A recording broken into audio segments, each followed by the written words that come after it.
Hello and welcome to the CX Files podcast. I'm your host, Mark Hillary. At this point, I usually introduce who I'm going to speak to this week. I've introduced over 120 different CX experts in interviews on this podcast so far, and there will be more, but I'm going to test out a new idea this week. I'm going to speak. It's just me. Sometimes there are issues that I'd like to talk about, and I can address them by talking to my guests and asking particular questions, but as it's my podcast and it's one of the most popular CX podcasts globally, I guess it's okay to take over my own show now and again. So this week you just have me. Let me know what you think. Next week I'm going to return to the interview format, but let's just try this and see what happens. I'd like to talk about cities, change, and our recent experience with the COVID-19 pandemic. Why do CX companies see that change is essential, yet most of the economy and the politicians seem to believe that we will soon see a return to normal? Okay, let's go then. Change is difficult. We all know that. There is an entire field of psychology devoted just to studying organizations and how change can be managed successfully. As we know from our recent experience with the COVID-19 coronavirus, the quickest way to change is to have no alternative, the burning deck. When every company in the customer service industry sent their agents home, it became the biggest ever global test of the work-at-home agent model. And it worked. Teleperformance had around 10,000 work-from-home agents at the start of this crisis, and now they have over 200,000.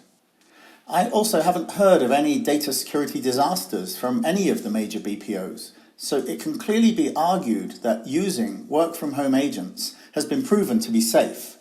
Now, McKinsey has suggested that any company that wants to build customer experience resilience for next year will have to build a blended solution, which means splitting the customer service team across multiple contact centers, multiple countries, and always having a proportion working from home.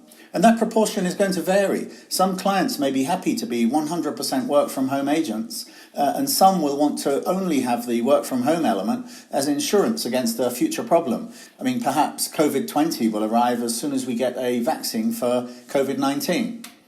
But one of the biggest news stories in the European media recently has been how the people in office-based jobs across all industries are continuing to work from home, even though their governments are saying it's safe to go to the office again. It's as if these workers who spent years asking for an improved work-life balance are actually enjoying that they now have it. The British government, for example, they're almost begging people to return to the office, saying that the workers have a duty to support the businesses that rely on those office workers. Just this week, the sandwich chain Pret a Manger, they announced store closures and that they're firing a third of all their employees. The British government also hinted that those staying at home might be damaging their own job security. It actually sounds like they're arguing for a return to presenteeism, where the most valuable people are those putting in the hours, rather than focusing on the delivery and the output. Now, it strikes me as odd to hear national leaders talking about a return to normal. We know that consumer behaviour has changed. All those people who discovered e-commerce because they were forced to order online during the lockdown are not going to go back to the shopping malls. I've used Amazon myself for years, since the 1990s. But even I found that I was ordering things online that I'd usually buy in person. And I know I'm not going to go back to searching stores for the products I can find in seconds on my phone.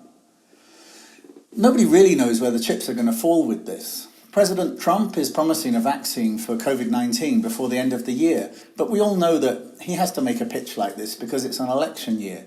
If you actually read what the drug companies and scientists are saying, then it's clear that even if a vaccine is discovered in the next few months, it might take 18 months to ramp up the production. So Harvard University has actually advised that social distancing will be essential throughout 2021 and 22. So are you planning how your customers are going to behave when we realise that masks and social distancing are not temporary? It's clear that entire cities are going to need to adapt to this. After the Great Fire of London in 1666, Sir Christopher Wren designed new churches and new buildings that are very famous now. St. Paul's Cathedral, the Royal Observatory and the Monument. London completely changed. but the city's seen wave after wave of change. You could look at the embankment changing the course of the River Thames in the 19th century, and the 1930s slum clearances are just a couple of good examples. Look at Paris. From 1853 to 70, Baron Haussmann, he tore down entire neighbourhoods in Paris and constructed these vast open boulevards. One in central Paris has now got his name on it. New sewers, new aqueducts were built, and the entire map of Paris changed. In 1890, there was so much horse dung on the streets of New York City that it was predicted that by 1920, people would be wading through streets knee-deep in dung. Of course, Henry Ford changed all of that. It's worth noting that many of these changes to cities were initially driven by diseases such as cholera. Without the effective sewage systems that were only really built in the 19th century, it was hard to access clean drinking water. It was usually safer to only drink beer because the alcohol helped to sterilise the drink, and that sounds pretty good actually, a nice beer with breakfast.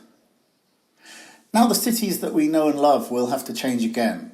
The work-from-home experiment that was forced on every company because of the pandemic has demonstrated that most people can work safely from home and their productivity actually increases.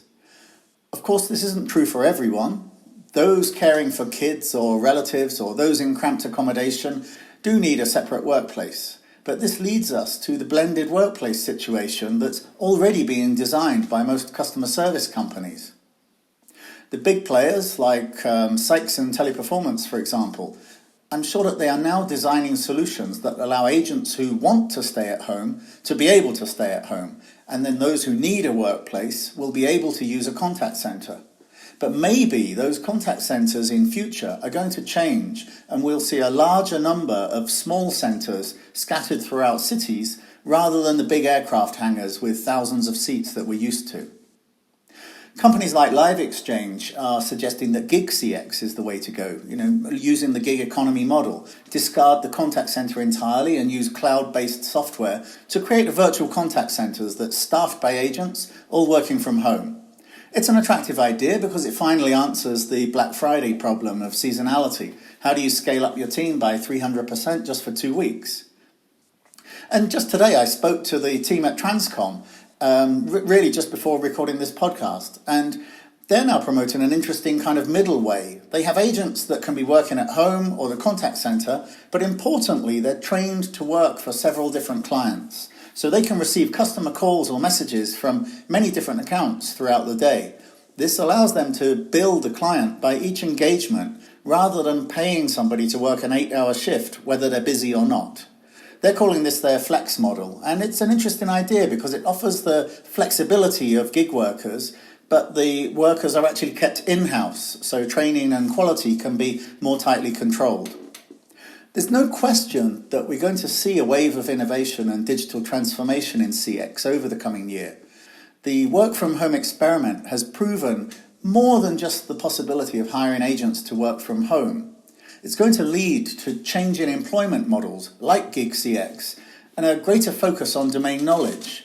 5CA in the Netherlands is a good example here. They've made a lot of noise about their focus on domain expertise. When they hire an agent to support gamers, the first requirement is that the agent is a gamer, not how much customer service experience they've got. It really looks like the CX community is ahead of many other industries. I mean, why aren't companies like Pret-a-Manger exploring new delivery models? They could be locating stores in the suburbs instead of city centre, offering home delivery, launching self-driving robots that tour neighbourhoods offering coffee and snacks. And it sounds like something from Black Mirror, but Domino's Pizza has been exploring ideas like this for years, and they had self-driving pizza robots 2 years ago. Why are some industries just waiting for everything to get back to normal? It's never going to happen. Nobody can predict when this crisis will end or how it will change customers and companies. But one thing is clear. We're not going back to how customers behaved in 2019. The customer service companies are adapting and innovating because they already understand this. It's time for the rest of the economy and the politicians to catch up with the CX experts.